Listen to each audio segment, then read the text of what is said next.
You ask Tiger to solve. This deals with linear equations with one unknown. The final result is y equals 9.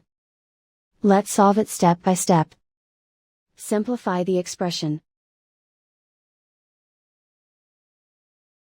Group all constants on the right side of the equation. Add 32 to both sides. Simplify the arithmetic.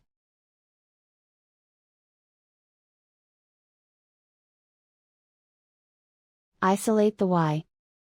Divide both sides by 8.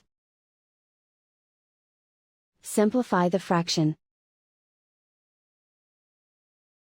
Find the greatest common factor of the numerator and denominator.